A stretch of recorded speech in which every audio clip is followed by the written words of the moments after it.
Netanyahu ini buying time. Dia tuh menunggu Donald Trump menang. Dan Bung Hatta itu tahun 49 itu udah disurati oleh penjajah si rewel ini. Bahkan Mo Sedayan mengatakan negara loyalis kami di Asia Tenggara itu Myanmar. Inspirasi mengusir Rohingya dari wilayah Rakhine itu terinspirasi dari pengusiran bangsa Palestina oleh si rewel. Every violence committed by the junta in the region or Yes, in yes. the country of Myanmar, Israel is a part of this crime all the time.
Bismillahirrahmanirrahim. Assalamualaikum warahmatullahi wabarakatuh. Waalaikumsalam warahmatullahi wabarakatuh. Innalhamdulillah nahmaduhu wa nasta'inuhu wa nastaghfiruh wa na'udzu billahi min syururi anfusina wa min sayyiati a'malina man yahdihillahu fala mudhillalah wa man yudlil fala hadiyalah. Asyhadu an la ilaha illallah wa asyhadu anna Muhammadan 'abduhu wa rasuluh. Allahumma shalli wa sallim wa barik alaihi wa ala alihi wa sahbihi ajma'in wa man tabi'ahu bi ihsanin ila yaumiddin. Amma ba'du. Sahabat sekalian, alhamdulillah insyaallah malam hari ini ya kita akan ngobrol bersama ya dalam sebuah forum untuk satu garis depan ya dengan tema Zionis Israel gembong genosida dari Palestina hingga Rohingya. Alhamdulillahirabbil alamin.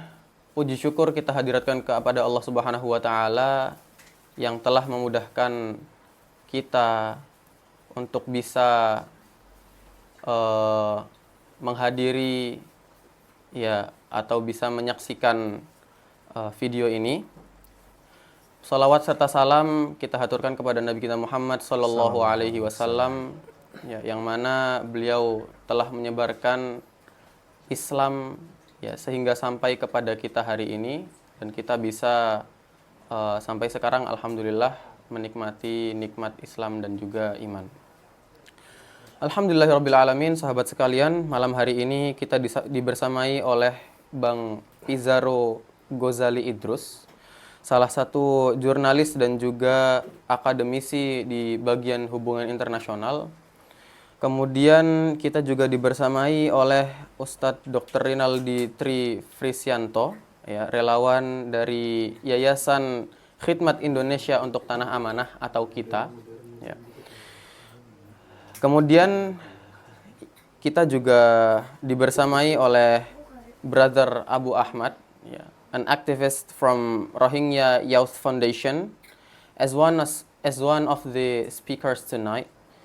Yeah, and then he will be talking about Rohingya, the current situation there, and other related topics. Tanpa memperpanjang waktu lagi, mari kita sama-sama awali obrolan kita tentang Rohingya ini, tentang Palestina sampai Rohingya malam hari ini dengan membaca basmalah bersama-sama. Bismillahirrahmanirrahim. Kemudian untuk kepada Bang Pizarro Ghazali Idrus untuk bisa menyampaikan segala sesuatu tentang Palestina dan juga hubungan-hubungannya tentang Rohingya, falyatafaddal mashkuran. Baik, bismillahirrahmanirrahim. Assalamualaikum warahmatullahi wabarakatuh. Waalaikumsalam warahmatullahi wabarakatuh. Alhamdulillah ini pada malam hari ini ya, terima kasih kepada yayasan kita, ya, Dr. Aldi, dan juga ini ada aktivis Rohingya. Ini temanya memang sangat eye-catching, ya. Ini kita memadukan terkait Palestina dan Myanmar atau khususnya Rohingya. Ini dua wilayah yang juga diajukan kepada Mahkamah Internasional terkait kasus genosida, gitu. Cuma karena nanti akan lebih banyak isu Rohingya dibahas oleh Bro, saya membahas lebih awal dahulu, ya, terkait mengenai isu yang sedang terjadi, ya, di wilayah Gaza maupun wilayah Palestina secara keseluruhan. Ini memang kita dalam situasi yang sangat miris, ya, rekan-rekan semua, saudara-saudara semua, bahwa pada hari ini jumlah saudara-saudara kita yang kita doakan menjadi syahid, ya, sudah melewati angka 41.000 lebih. Ya. Ini nyawa manusia, saudara-saudara kita di Palestina yang pada saat ini menghadapi penderitaan dan juga genosida yang dilakukan oleh penjajah, ya. Kalau nyebut negaranya itu kadang kena ban nanti itu, ya. Seperti itu, ya. Kita anggap aja lah ini si rewel lah, seperti itu, ya. Gitu. Si rewel yang dipimpin oleh Netanyahu yang pada hari ini 41.000 orang sudah syahid, kita doakan mereka menjadi syuhada.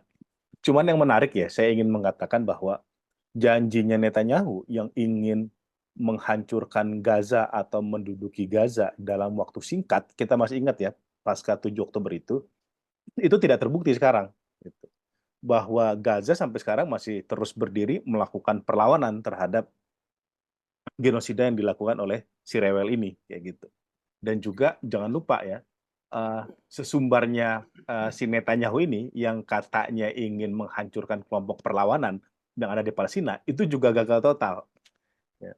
Berkali-kali, ya, kita bisa melihat, ya, banyak pakar intelijen dan juga banyak para pemimpin di si rewel tersebut yang sudah mengatakan bahwa mereka tidak percaya bahwa klaim-klaim yang disampaikan oleh si Netanyahu ini, ya, bahwa mereka bisa menguasai Gaza, melumpuhkan kelompok perlawanan, bisa kemudian mendudukan wilayah Palestina, itu tidak terjadi, ya. Sampai sekarang bahkan kita bisa melihat, ya, banyak kalangan prediksi, ya, Dok, misalkan, ya, menyebut sebenarnya bukan korban, ya, tentara penjajah ini yang tewas, ya, dalam pertarungan melawan kelompok perlawanan di Palestina itu bukan 600 seperti dilansir oleh IDF.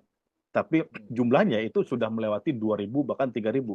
Ada beberapa versi lain yang menyebutnya ada 4.000 dan lain sebagainya. Tetapi ini jumlah yang berkali-kali lipat dari klaim yang mereka yang mengatakan ada 600 yang tewas. Padahal ternyata dalam rilis dari berbagai medianya penjajah sendiri, ya, yang mengatakan jumlah mereka yang tewas itu banyak sekali, gitu. Belum lagi itu yang cacat, ya, belum lagi yang kena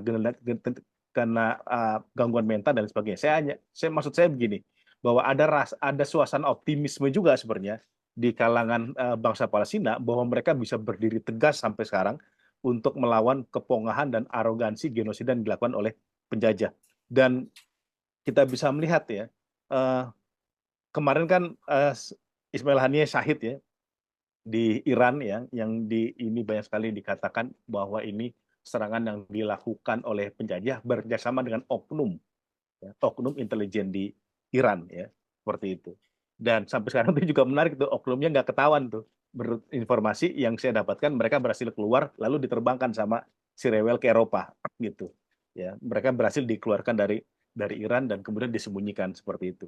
Dan ternyata pertukaran kepemimpinan, ya, dari Haniyeh ke Yahya Sinwar itu juga tidak berpengaruh besar, ya, karena saya sering sekali udah di berbagai seminar, kemudian webinar juga saya sampaikan bahwa kelompok Hamas ini kan kelompok yang by system, ya, bukan bergantung pada person to person. Jadi walaupun terjadi serangan yang dilakukan yang akhirnya mensyahidkan Haniyeh, itu tidak membawa perubahan sama sekali perjuangan dilakukan oleh kelompok perlawanan di Palestina.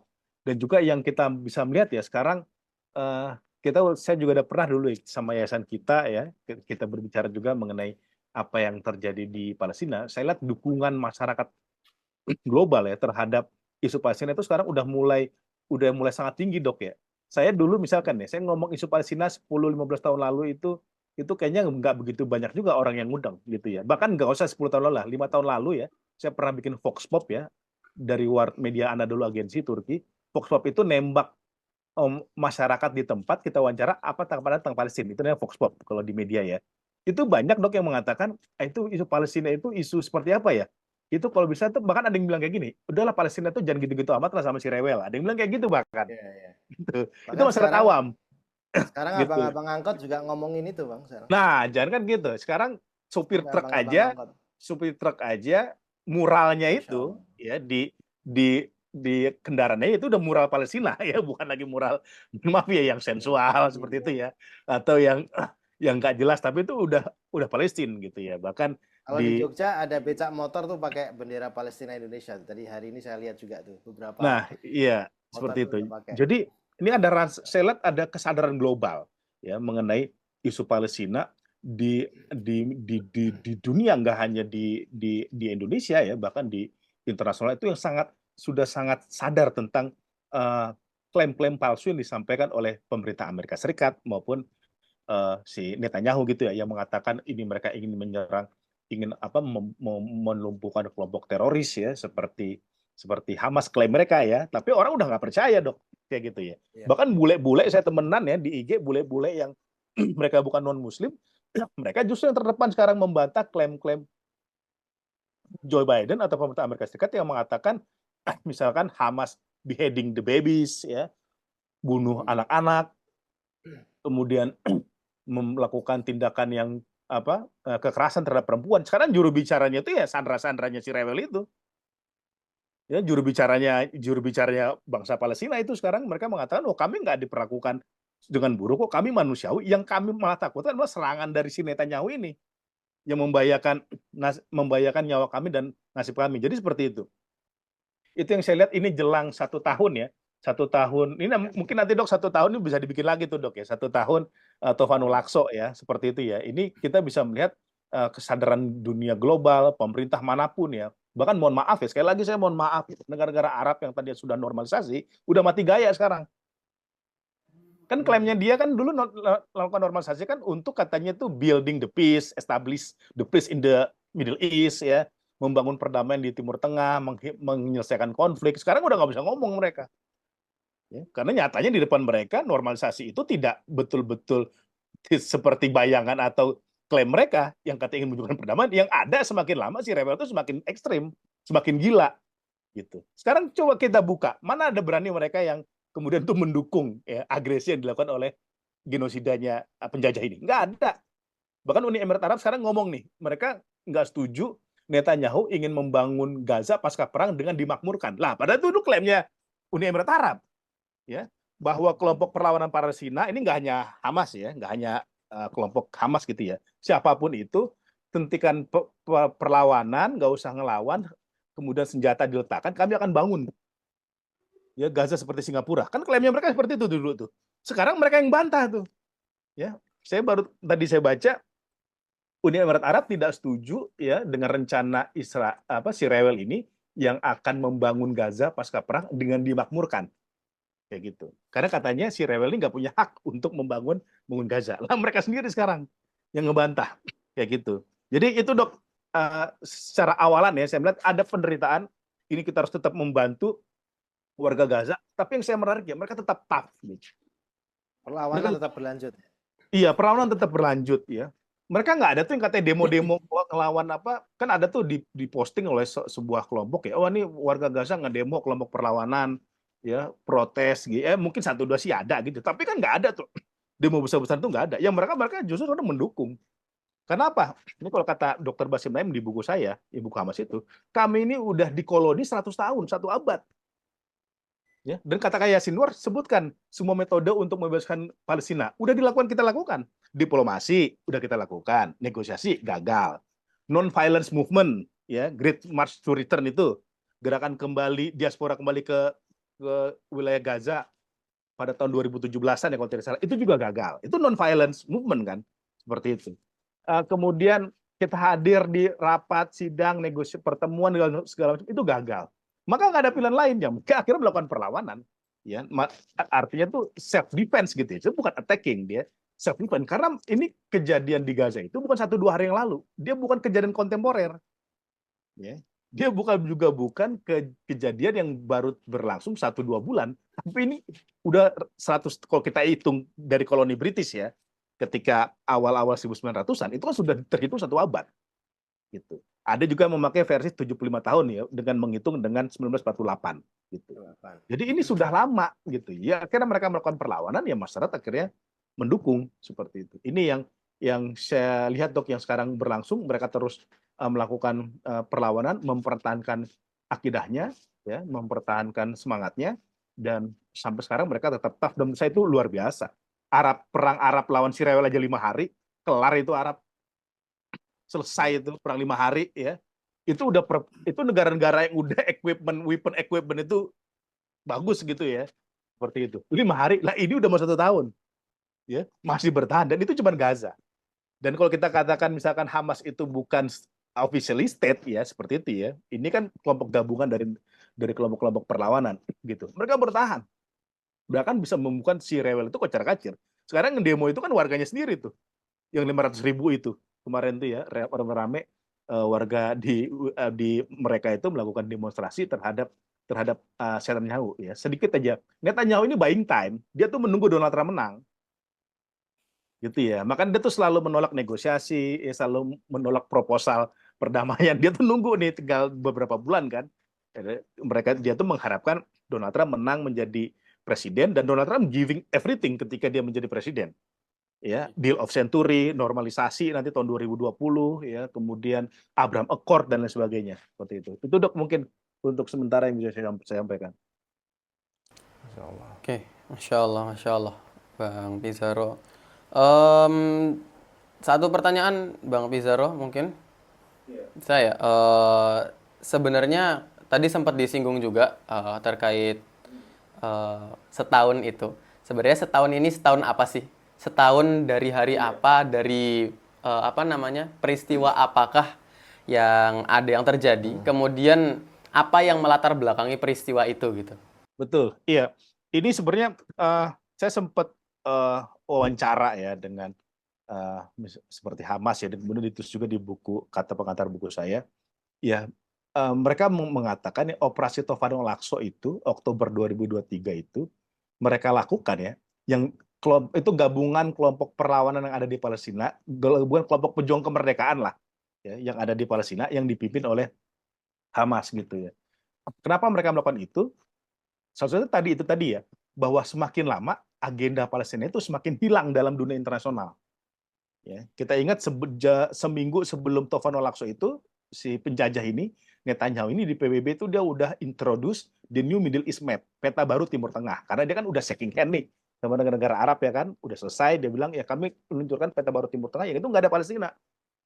Gitu. Itu udah nggak ada Palestinanya gitu. Dan kemudian mereka mendengar ya bahwa pertengahan Oktober, ya ini kan 7 Oktober ya, pertengahan Oktober itu ada salah satu negara di Arab yang terkenal sekali, yang sebut saja lah Arab Saudi lah seperti itu ya.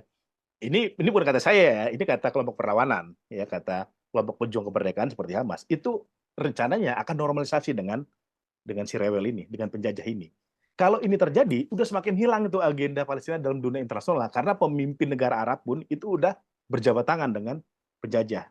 Kemudian sedangkan satu sisi mereka melihat itu udah nggak ada upaya untuk mewujudkan upaya perdamaian dan menekan penjajah di wilayah Palestina. Semakin lama itu kan dia bikin pemukiman tuh, semakin proses pemukiman, semakin melakukan blokade di wilayah Gaza, semakin mempersulit wilayah Palestina, genosida terus berlangsung. Maka kami nggak ada pilihan. Dan sekali lagi, mohon maaf, di negara-negara sekelilingnya itu kan tutup mata atas situasi ini. Maka ya bangsa Palestina itu berdiri di atas kaki sendiri untuk melakukan upaya mempertahankan hak-hak mereka untuk mewujudkan kemerdekaan pada 7 Oktober itu. Dilancarkannya serangan Tofano Lakso yang nanti 7 Oktober 2024 nih ya, itu akan genap 1 tahun. Ya, genap 1 tahun, dan yang luar biasa mereka masih bertahan. Gitu ya. Dan kelompok perlawanan itu nggak pernah mengatakan ini atas berkat gerakan kami, kelompok kami, enggak. Mereka mengatakan ini perjuangan bangsa Palestina in general, ya, secara keseluruhan. Seperti itu. Masya Allah. Perjuangan Palestina secara general. Jadi sebenarnya yang benar-benar self defense itu perlawanan Palestina sendiri ya, bukan seperti yang itu dia. Kami self defense gitu. Insya Allah, masya Allah. Jadi ya, masya Allah ya, perjuangan perlawanan kemudian kemerdekaan ya itu masya Allah sampai sekarang terus berlanjut walaupun sudah lebih dari 50 tahun ya Bang Pizarro, tepatnya 75 mungkin atau lebih ya. Ya, Lebih kalau dari hitungan dari Nakba 48 itu 76 tahun gitu ya. Cuman 70. kalau versi bahasa Palestina bahwa kami udah dikoloni sejak lama gitu oleh under British ya. Kalau under British kan awal 1900-an yang itu hitungannya udah lebih dari 100 tahun gitu. Bahkan kan apa Syekh Izzuddin Al-Qassam saja, Allah yarham, Syahid Izzuddin Al-Qassam itu sudah memulai pada awal-awal tahun 1910-an gitu ya untuk melakukan perlawanan terhadap kekerasan maupun upaya dari kelompok Inggris kerjasama dengan Yahudi Internasional untuk menguasai wilayah Palestina seperti itu. Jadi ini udah perjuangan yang sangat panjang sekali dan kita jangan lupa bahwa kita masih berhutang ya dari Komisi Asia Afrika. Makanya Bu Retno kemarin kan ngomong ya setelah beliau dari Komisi 1 pamit sebagai Menlu mengatakan bahwa jangan lupakan untuk terus memperjuangkan isu perjuangan bangsa Palestina. Jangan biarkan mereka sendiri gitu ya. Karena memang menurut saya emang sendiri mereka gitu ya. Secara umum mereka sendiri. Ini kan orang baru terbelalak ketika 7 Oktober ya. Baru kemudian sadar gitu ya, baru bahkan masyarakat secara global, pemimpin global itu juga akhirnya memahami bahwa tipu daya selama ini dilakukan oleh Netanyahu yang katanya mereka ingin mengalahkan, ingin membunuh teroris, yang terjadi ya mereka teroris yang sebenarnya. Itu juga bukan kata saya, itu kata mantan ketika dia udah wawancara Anadolu, mantan pilotnya penjajah yang mengatakan bahwa negara saya itu dalam tanda kutip ya, negara haram, itu negara teroris yang sebenarnya gitu. Yang melakukan upaya pembunuhan terhadap anak-anak tidak berdosa gitu. Ini kan anak-anak udah bisa dibilang hampir 50% yang menjadi korban genosida yang dilakukan oleh penjajah. Ya Allah. Kalau ini Bang, terkait dengan tema kita malam hari ini Bang, itu kan saya juga agak-agak risih juga ya mendengar seriwing-seriwing berita bahwa tangan makarnya si Rewel ini juga ternyata turut juga tidak bersih ya, atau bahkan belepotan darah juga dengan peristiwa-peristiwa genosida yang lain di luar Palestina. Ya, salah satunya yang bikin bikin gemes juga, dan ini dekat dengan kita gitu ya, di Myanmar itu. Nah, ada tuh satu video dari yayasan kita yang kita sempat share itu, ternyata sejak awal itu bahkan kita membaca dari bukunya Bang Pizarro juga nih, saya ambil dari bukunya Bang Pizarro bahwa ternyata di konferensi Asia Afrika tahun 1955 itu Myanmar termasuk negara yang ngotot itu agar Israel tetap bisa hadir itu. Padahal Indonesia saat itu sangat menentang kehadiran Israel. Bahkan Myanmar sampai berani mengancam akan memboikot ya, sampai mau walk out itu kalau Israel tidak hadir gitu. Ini gimana Bang? Ini dekat dengan kita soalnya ini masih Asia Tenggara ini. Ini kan bikin gemes juga ini. Dok, menurut survei dari lembaga konflik ya, Myanmar itu negara paling terburuk yang mengalami kekerasan pada hari ini. Bahkan melebihi Palestina. Ya, bahkan melebihi Palestina. Ya, Rohingya, kekerasan Myanmar terhadap Rohingya itu bisa dibilang menurut survei ya, menurut lembaga studi itu kekerasan yang paling terburuk pada saat ini. Dan walaupun dia terburuk tapi dia diabaikan. Ya. Tanpa bermaksud membanding-bandingkan ya. Berbandingkan. Atensi ataupun capture media atau masyarakat global itu memang tidak begitu banyak mensoroti isu kekerasan yang terjadi, bahkan genosida ya, yang terjadi terhadap bangsa Rohingya ketimbang Palestina. Yang pertama terburuk itu Myanmar, kedua Suriah, ketiga baru Palestina. Seperti itu. Menurut lembaga IECLD ya, seperti itu. Jadi seperti itu. Dan jangan lupa UNU itu the first foreign prime minister yang mengunjungi negara penjajah. ya, wilayah penjajah si Rewel. Dia yang pertama, kan dia tuh sempat mengancam akan walk out dari konferensi Asia Afrika jika si penjajah ini tidak diberikan tempat di konferensi Asia Afrika. Cuma kan Indonesia tuh udah punya konstitusi yang sangat jelas, gitu ya. Sangat jelas bahwa kita menolak penjajahan. Dan Bung Hatta itu tahun 48 pun, tahun 49 itu udah disurati oleh penjajah, ya, penjajah si Rewel ini, bahwa kami punya niat baik untuk menjalin hubungan diplomatik dengan Jakarta, antara Tel Aviv dan Jakarta. Cuma kan Bung Hatta ini kan orang yang mempelajari hukum internasional, dia tuh bahkan udah nulis tentang sejarah penjajahan yang dilakukan Inggris terhadap bangsa Palestina untuk mendukung gerakan Zionisme. Jadi dia bukan orang yang lugu melihat penjajahan gitu. Makanya dia tidak memberikan respon balik ketika Ben Gurion itu mengirimkan surat untuk ingin ada hubungan timbal balik kedaulatan. Seperti itu. Ben Gurion itu presiden pertama Israel. Iya, presiden pertama si Rewel ini, negara haram ini gitu. Jadi seperti itu. Jadi UNU itu Perdana Menteri pertama di seluruh dunia yang mengunjungi si Rewel pada tahun 55 gitu ya. Bahkan Moshe Dayan mengatakan negara loyalis kami di Asia Tenggara itu Myanmar. Ya. Negara loyalis di Asia Tenggara adalah Myanmar. Ya, Loyalisnya si Rewel.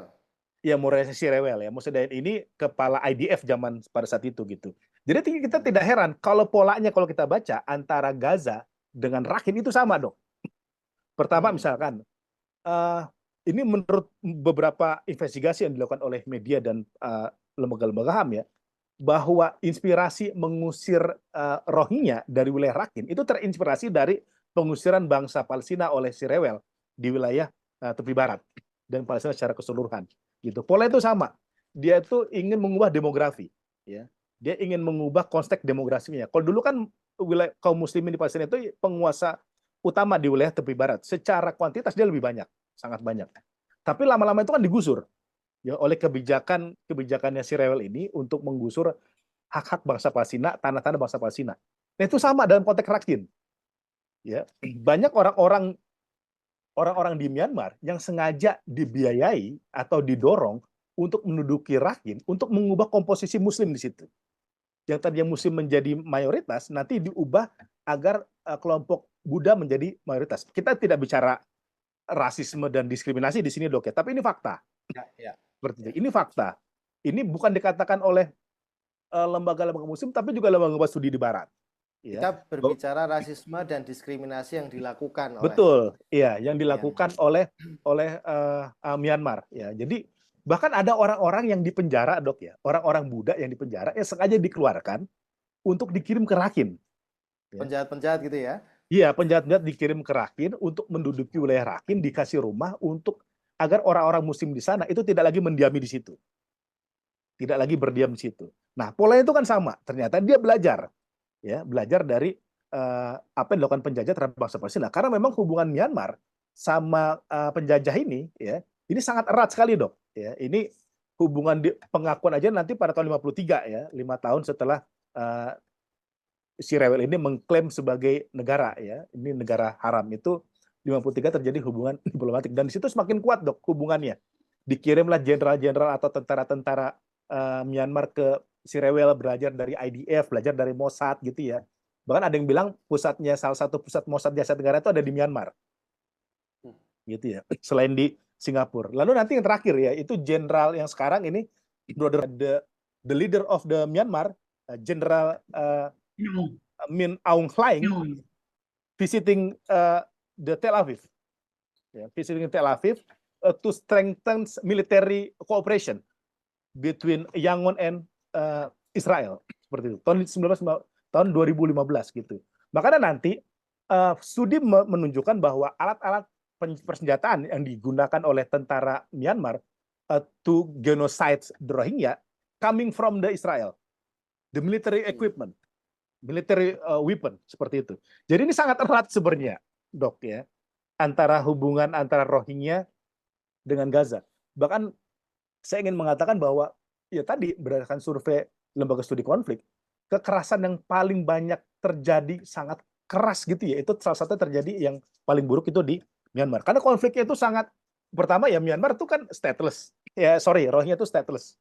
Dia tidak punya kewarganegaraan. Dia juga tidak punya faksi perlawanan ya seperti yang ada di Palestina, dia tidak terlatih karena mereka rata-rata uneducated ya, kecuali orang-orang yang berhasil keluar dari wilayah Rakin, seperti dia bisa sekolah, dia bisa kuliah dan lain sebagainya gitu. Tetapi sayangnya itu yang terabaikan. Tidak begitu banyak mendapatkan atensi global gitu. Padahal yang terjadi adalah genosida juga. Dan sekarang tadi saya ngobrol-ngobrol di awal dengan Brother, sekarang kekerasan itu juga sedang berlangsung nih kan antara kelompok Arakan Army dengan junta militer seperti itu. Yang menjadi korbannya salah satunya ialah etnis Rohingya yang sekarang mereka tuh sekarang ada gelombang eksodus kedua sebenarnya nih, Dok ya, yang sangat besar ya setelah tahun 2017 seperti itu. Oh ya, jangan lupa Dok ya, tahun September 2017 ya, Duta Besar Myanmar untuk Sirewel itu menghadiri perayaan 50 tahun pemukiman Yahudi di tepi barat. Ya, proyek pemukiman Yahudi di tepi barat. Itu Duta Besar Myanmar untuk Israel itu hadir. Bertepatan juga pada September 2017 itu terjadi gelombang eksodus besar-besaran. Genosida yang dilakukan oleh Myanmar terhadap etnis Rohingya. Sama tuh. Ya, seperti itu ya. Saya nggak tahu nih, kok kita nggak bisa mensinkronkan frekuensi ini, Dok. Yang sangat saya sendiri kan ada beberapa teman-teman Rohingya, pengungsi Rohingya yang datang ke Aceh, itu justru rame ini diviralkan, seakan-akan mereka ini bangsa asing yang ingin datang ke Aceh untuk melakukan penjajahan. Saya nggak tahu ini logikanya itu dari mana. Apa jangan-jangan ada buzzer Zionis juga yang memainkan pemikiran seperti ini gitu. Tetapi ada analisisnya gitu. Katanya Bang Pizarro. Ada buzzer-buzzer yang memainkan itu katanya. Betul ya, ada buzzer-buzzer. Karena saya beberapa kali nulis isu Rohingya, ini baru kali ini menghadapi hal seperti ini. Sebelumnya itu nggak ada. Begitu kan narasi-narasi itu juga agak mirip nih sama si Rewel nih. Seperti itu ya, bangsa Palestina itu bukan tempat yang memiliki hak di situ, mereka datang, malah dibalik logikanya.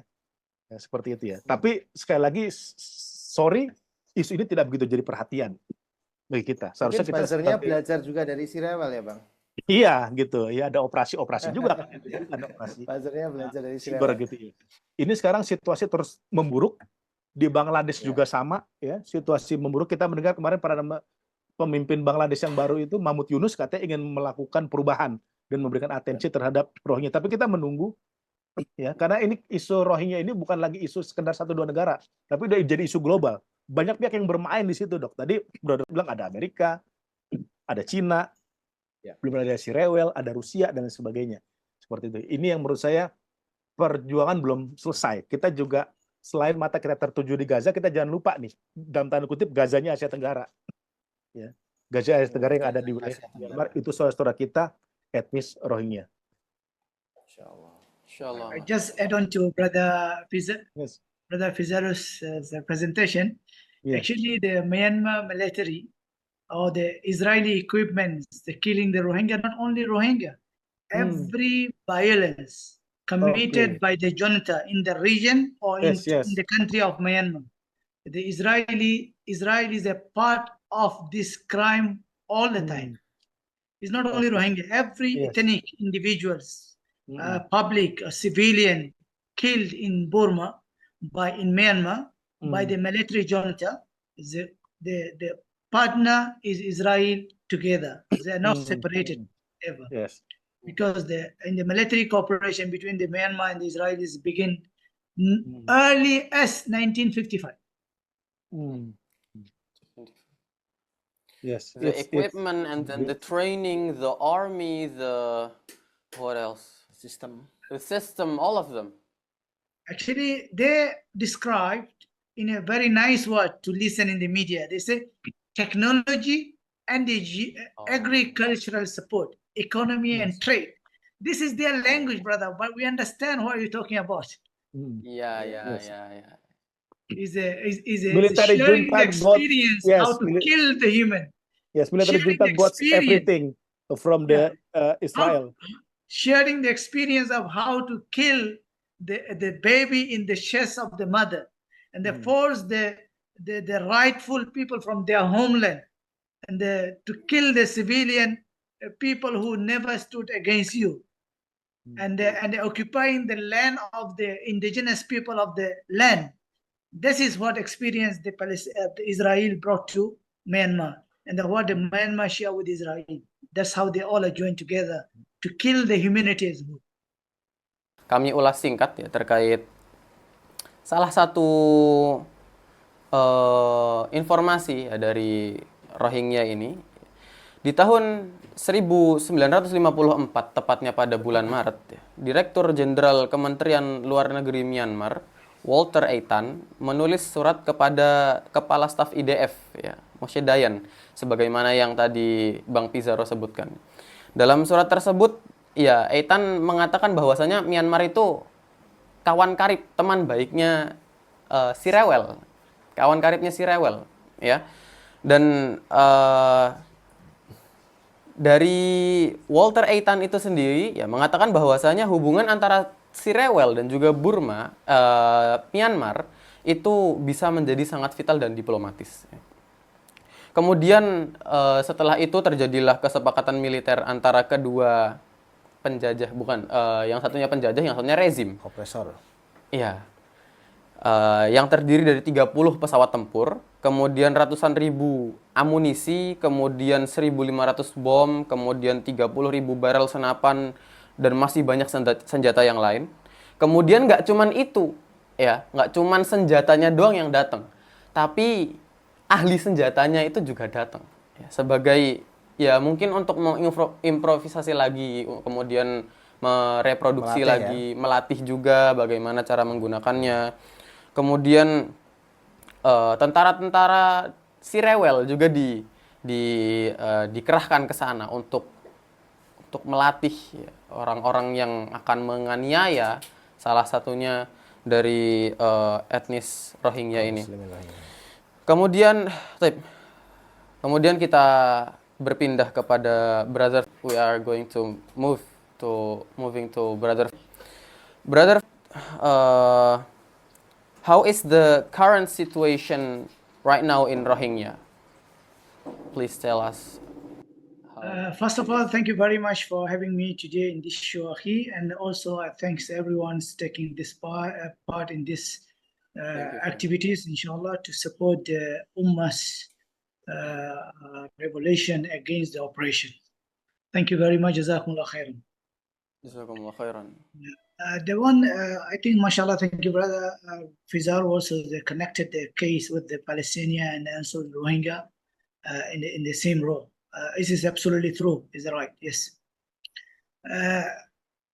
You know that sometimes we have, I just established this role so we understand the case from different perspective. So, you know, there is a geopolitical as well as the regional, economic, and the protocol that's set. So sometimes we get the report from different sources, different narratives, but all of them due to that particular country or person or organization connected to. So he cannot go beyond. So his narrative always reflecting his commitment to his organization. But here, I am not connected to anyone. I am a Rohingya who's been forced from his land, lost everything. Today, stateless, lost family members, lost everything belonging to him. And this is the narrative that I want to narrate to you. So please don't take it as any geopolitics or economic interest or a belonging regional commitment. No. Okay, so let's go to the question brother asked me now. We all know after the incident of after 2017, what happened to the Rohingya as a massacre, and they have to flee the country to the Bangladesh. Now they are in a very ramped and crowded area of the coastal in Bangladesh. They're living there. But what happened the next inside? This is the question I think I have to address first. You see, after the Rohingya left Arakan, there is another community who supposed to be or living side by side with the Rohingya is called the Rakhine Buddhist. Rakhine Buddhist. Rohingya left, majority of the Rohingya left the Arakan state, but there is a community behind, stay there, is called the Buddhist Rakhine, which is considered to be also oppressed by the authority in the central government, which is the military junta. So we always expected the Rohingya and Rakhine is the indigenous people of Arakan. They both have equally right to live in this land. We don't have anything. Peaceful coexisting. So we always expected from this, our co-partner, to support our cause, to be side by side with us, and to help us, and to raise voice with us against the oppression of Myanmar. This is our expectation. But what happened? When the Rohingya left, they have a rebel group called AA in short form, which is Arakan Army, well equipped by the regional and international power with a strong arms equipped group. It's called AA. They take this opportunity to move to the Arakan state and attack the military junta, which is they managed to secure, if I not say the victory, many land, many cities from Arakan within their control.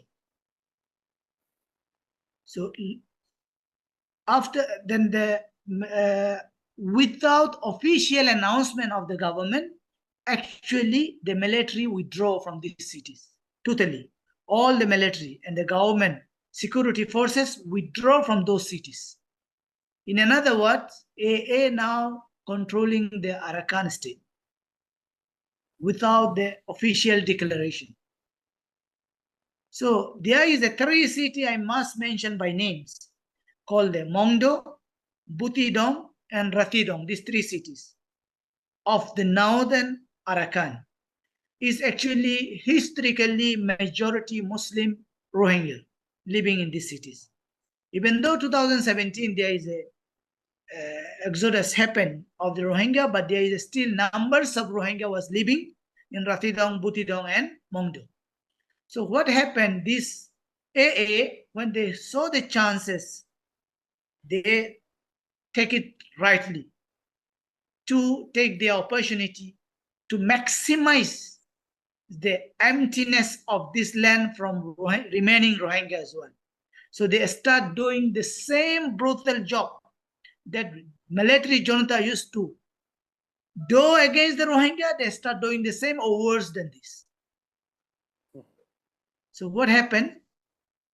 They start killing the innocent civilian remain Rohingya in the remote area, because no one know, no media can reach there, no power can ask them or black them. They start killing the civilian Rohingya. Number one. And also, most of the time, they told them for displacement, go from here, leave your house, otherwise you're going to be killed. So always been the issues, the warning against the remaining Rohingya. And also, they forced them to go with them as a shelter against the military junta, to use them as a cover, as a shelter between them and between the military junta. So use them as a shelter during the fight between them and military junta. As well as, other hand, military take a chance to deepen the conflict between the remaining Rohingya and the Rakhine as a divide and rule strategy. Also, they block the most of these 3 areas, any humanitarian aids to be, or even the health support, anything related to humanitarian related aids to reach to these people. Absolutely. In fact, there is a report which has been published in the international media as well. Government authority involved in burning and the looting the store of the aid center run by United Nations or humanitarian organizations in Mongdo cities. Okay, I just giving you from the May to September. There is at least 6 big incidents, and it's been reported from the regional to international media. Leave as a Rohingya report aside, which has come to the international media as well as regional media. There is a massacre occurred against the Rohingya children, women, and elderly people committed by this AA, and military junta was still around and allowing this happen in their eyes. This is happened in May, this is happened in June, in 2 times in August. Lately, everyone saw about 200 civilian of Rohingya, how they are brutally killed in the shores of between the Bangladesh and Mongdo cities and in the coastal. We received one family with the 7 family members from one family. All of them, there is no single man. All of them, kids and the elder people and the women. And if you when they receive in the Bangladesh side, actually they check their body. How a human can do to another human is unbelievable. Unbelievable. This is like a wild animal attacking to his prey. So the situation in Arakan in generally to speak, it is not fit for any civilian to remain, even though there is still some Rohingya living there. But now it's happening. Previously, it is under the coverage of the world media. Now is not without knowing, without being covered by any media. They just acting according to they want. This is the AA. And also another problem is happened there. AA come to the Rohingya villages and ask the people to recruit their young people to join them. At the same time, Burmese military junta, wherever they can reach, come to the Rohingya people, say, okay, come and fight with us against the AA. There's a third force as well, which is called PDF, if you heard about that, PDF. The PDF means the People Defense Force, the one created by the exiled government. He said they're also asking Rohingya, come and join us, fight the junta, we'll give you your rights. Actually, Rohingya become the cocktail for everyone. Everyone try to use them as maximize the killing and finishing them and reducing their numbers and displace them from the land and go as much as exile from their leaving their property and their belonging. This is the strategy going inside. In other hand, if you come to the Bangladesh side, it's already cramped, and the solution we cannot see any solution in near future. For the million of people living in a small area where they're missing, everything is missing there, from food to healthcare and they spread the diseases among them. Then the education and the children and how also the conflict creating there among the armed group between is created by funded by hidden hands to kill each other.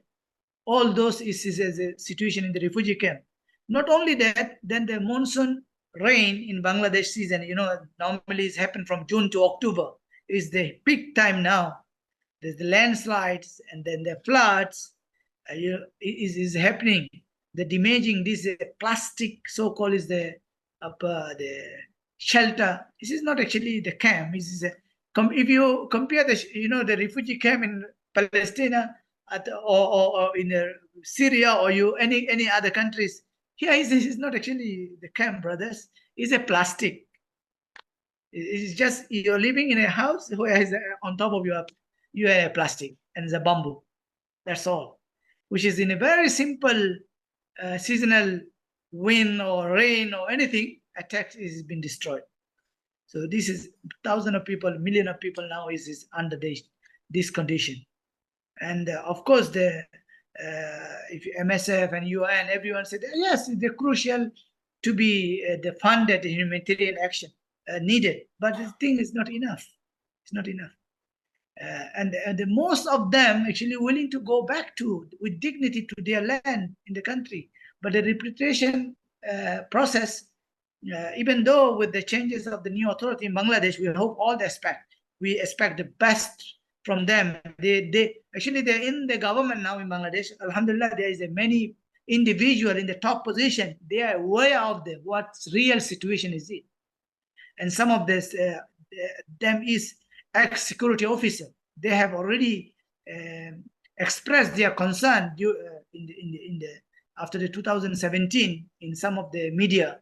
They expressed their concern, and also they gave some solution actually that time to the that time's government, but it's not implemented. Now they are in the government. I hope that inshallah they will take it correctly, and they will try to put the things in perspective.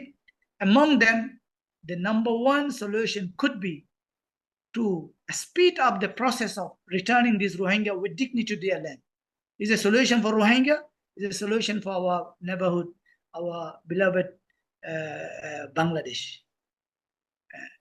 So this is our hope from the Bangladesh authorities. Yeah. Thank you very much. Okay, brother Abu Ahmed, the maybe last question, maybe, yeah. For the Rohingyan people, what help do they need right now? Thank you very much, Akhi, for asking this question. And you know, there is a two thing always. There is a permanent solution, which is many stakeholder, international community, and the country have to involve, which is we are looking for, because one of the things is that Rohingya main problem is they don't have any identity now, stateless. You know, today is modern world, to live any human without an identity. How do you describe it? I heard the people say, if you don't have an email address, you do not consider human now. Okay? Now, to register an email also, you need an identity. Yeah. You have to be somewhere. Okay? Today, if you don't have a smartphone, consider you are not a human. Yeah. This Rohingya have nothing. So the statelessness and to not have any identity is one of the biggest problem of the Rohingya. There is no, you can't see anywhere how the Rohingya to get an identity and stateless other than their own homeland. So our first need, and we ask from all the parties involved, from Muslim nations to non-Muslims who is involved in the ruling this globe. Okay, if you are really love the humanity, then the one of the humanitarian intervention that we as a Rohingya need is, please restore our identity, our statelessness, to go back to our home and to be claimed that I am a Rohingya, I am a Myanmar Burmese citizen. This is going to be our first wish and also appeal and as demand as well.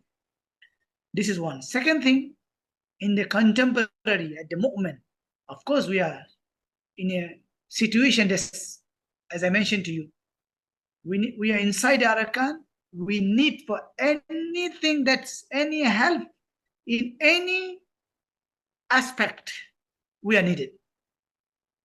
Secondly, in the refugee camps, you see, every day children are born, new babies are coming, and other children are growing, and they're witnessing how miserable situation their parents are living. Their minds been destroyed. They cannot think as a human. So the main thing could be, we as a Rohingya appealing to the all humanitarian organization and the Muslims who, non-Muslim who concern about us, well, please come forward to help us. That please concern about the education of the Rohingya people in refugee camps. Yeah. This is one. Second thing, the healthcare system in the refugee camp is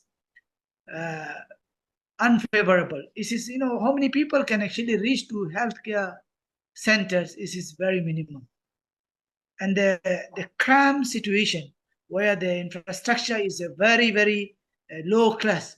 You can think of what kinds of diseases. I think Dr. Aldi know, and he visited once, what kinds of diseases can be spread among these kinds of situation, where the toilet and kitchen and the living room is within the meter. This is the reality I'm talking about. Toilet, kitchen, and the living room within the meter. So it means you just one hand here, one hand there. It means the living room and the toilet. So what do you think of the diseases and situation could be happen for the people living in these plastic houses? So living condition is very, very worse. If also need attention of the people who are concerned about the refugees and the refugee work. The thirdly, of course, the shortage of the aid is, everyone know the UN card from the budget that used to provide for Rohingya people due to the war, other crises in other part of the world, they reduce up to, I think, very minimum. So while is originally the fund provided was not enough, so if you cut from there as the maximum, what do you expect from? So actually, situation in all aspects is very, very bad. Is not what as you see. Actually, that there is always some brothers told me when they consider the refugee camp. Okay, they compare refugee camp with our brothers in the refugee in Syria. To be honest, in the Syria is all sometimes is a building. Is not. So here, not even bamboo is a plastic. Okay. And so education, the healthcare, and the food should be the priority. But of course, the main priority will remain how to make these people return to their home and how to prevent the remaining people coming back to joining them in the camp, but with creating a peaceful zone for them to remain in their own homeland, and how these people can go back to their land with all dignity and respect and restore their identity as a citizen of the country, which is their wishing. They always been cooperated in this regards, and the historical fact is there. This is the indigenous people of the Arakan. They deserve it fully according to the wall and UN declarations. Sekarang bantuan yang berjalan untuk muslimin Gaza dan juga Rohingya, apa Dr. Aldi bisa dijelaskan? Ya, baik. Terima kasih Mas Zahwan. Jadi apa yang kemudian sama-sama kita lakukan ini adalah sebagai bagian kita, satu sebagai sesama muslim ya, dengan akidah yang sama, dan memang Rasulullah pun berpesan agar kita bagaikan satu tubuh, di mana yang satu sakit maka yang lain pasti akan merasakan sakit. Ketika kita mendengar cerita dari Bang Pizarro, cerita dari Brother Abu Ahmad, itu kita bisa ceritanya saja sudah bisa membuat kita pusing dalam seketika gitu ya, merasa berat sekali. Namun memang tetap tadi optimisme, dan kita tetap sebagai seorang mukmin pun diajari untuk senantiasa berhusnudzan kepada Allah, sehingga kita pun tetap melakukan ikhtiar-ikhtiar itu bersama-sama dengan masyarakat Indonesia. Di Gaza sekarang yang sedang tentu bantuan-bantuan atau support-support yang sifatnya emergensi seperti makanan, obat-obatan, itu tetap kita lakukan, terus kita lakukan ya semaksimal mungkin yang bisa kita sampaikan kepada saudara kita di sana. Kemudian sekarang kita sedang membangun atau membuat satu shelter pendidikan untuk anak-anak Gaza ya. Kita sebut sebagai psychosocial support untuk Gaza, anak-anak Gaza. Yang tentu kita tahu bahwa kondisi perang ini ya, kondisi genosida ini pasti akan membuat kondisi mental, meskipun kita tahu bahwa anak-anak Gaza ini anak-anak yang mungkin kuat ya, tetapi tidak berarti kemudian mereka tidak mengalami guncangan gitu.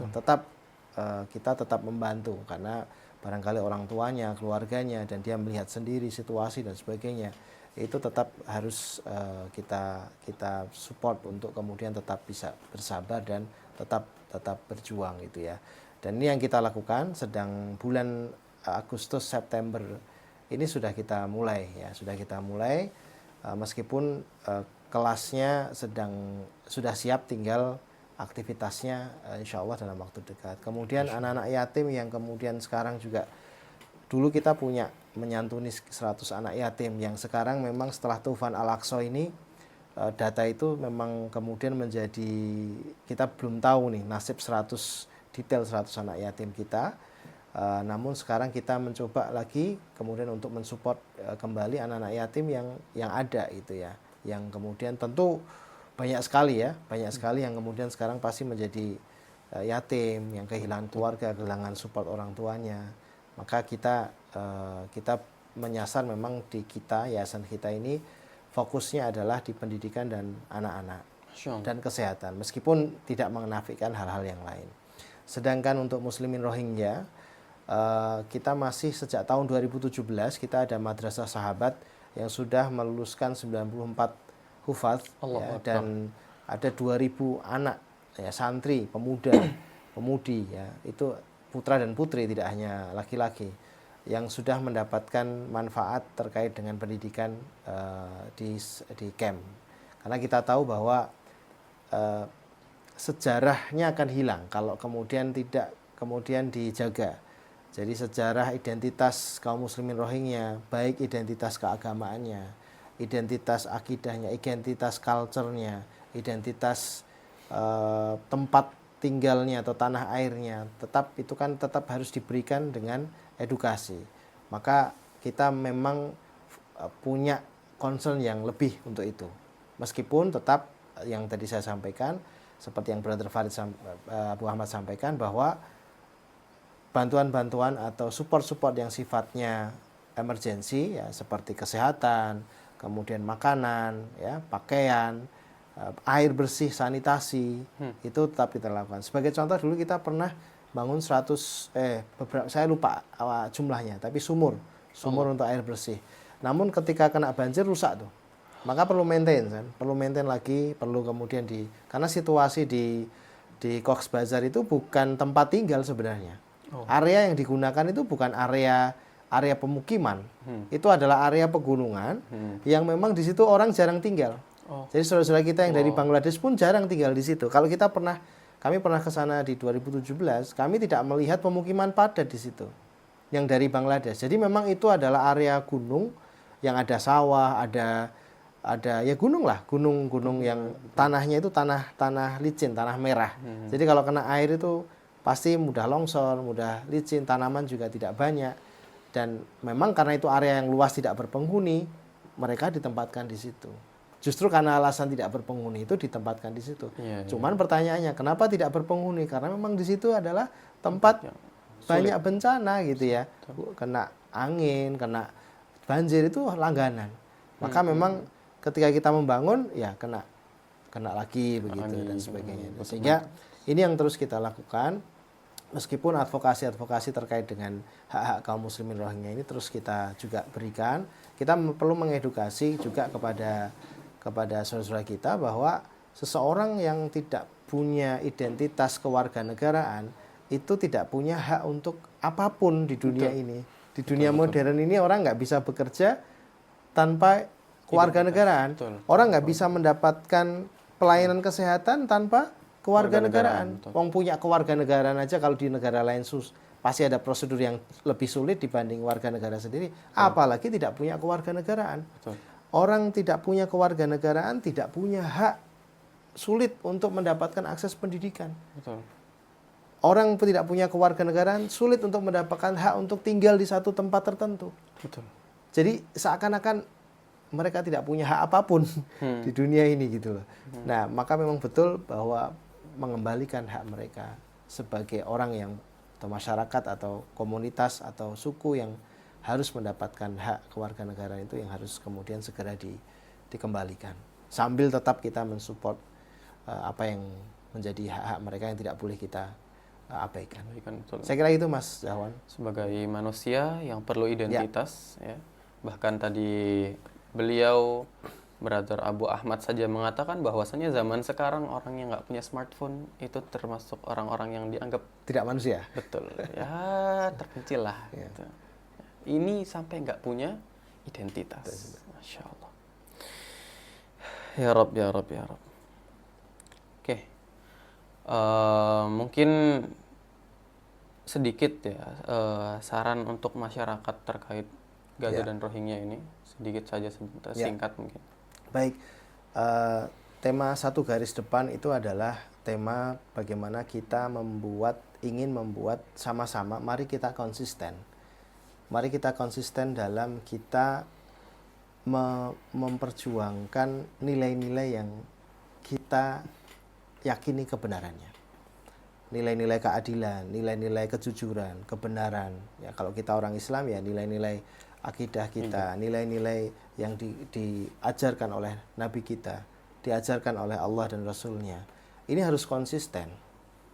Jadi di Palestina kita punya konsistensi untuk berada di pihak kaum muslimin, pejuang Palestina yang memperjuangkan kemerdekaan Baitul Maqdis dan Masjidil Aqsa, maka di tempat lain pun juga kita harus punya posisi yang sama. Betul. Karena nilainya sama. Betul. Ya jangan sampai kita menjadi di satu sisi kita mensupport tapi di satu lain kita mengabaikan. Betul. Ya, bentuk support paling mudah dilakukan dan gratis adalah mendoakan. Doakan. Jadi saya selalu mengatakan bahwa mengutip apa yang disampaikan Rasulullah bahwa doa ini adalah senjata kaum mukmin yang tidak dimiliki oleh yang lain. Betul. Maka setiap hari jangan lupa, jangan pernah kita absen untuk menyambungkan hati kita kepada Allah Ta'ala dan memohon bantuannya. Bagi Allah mudah untuk membalikkan keadaan, maka kita pantaskan diri kita untuk menjadi bagian menjadi bagian sehingga Allah membuat itu memang sudah saatnya untuk dibalik keadaannya. Betul. Maka kita bantu dengan doa. Dengan doa. Yang kedua tentu dengan menyebarkan informasi yang benar. Yang ketiga tentu dengan infak harta kita untuk membantu saudara-saudara kita, sedekah kita di fisabilillah, di jalan Allah untuk membantu saudara-saudara kita dimanapun. Betul. Ya. Insya Allah. Ya. Jangan lupa doakan terus ya. Dan selalu doakan di setiap sholat, di setiap waktu berdoa, di setiap waktu-waktu ijabah, saat hujan, saat safar, dan saat-saat lain yang itu sangat-sangat mustajab ya. Dan Allah sulit untuk menolaknya ya. Kemudian sebarkan informasi yang benar dan jangan menyebarkan informasi yang salah, apalagi yang sampai menyesatkan, apalagi yang sampai tambah merugikan atau tambah mengucilkan saudara-saudara kita di Rohingya. Kemudian bantu dengan terbaik. Baik. Jazakumullah khairan Dr. Aldi untuk ulasannya. Kemudian Bang Pizarro dan juga Brother Abu Ahmad untuk waktunya malam hari ini ya, dari Palestina hingga Rohingya. Semoga kita konsisten membela semuanya insya Allah. Mungkin cukup untuk malam hari ini ya Dr. Aldi ya. Alhamdulillah kita akhiri dengan hamdalah dan doa kafaratul majelis. Alhamdulillah.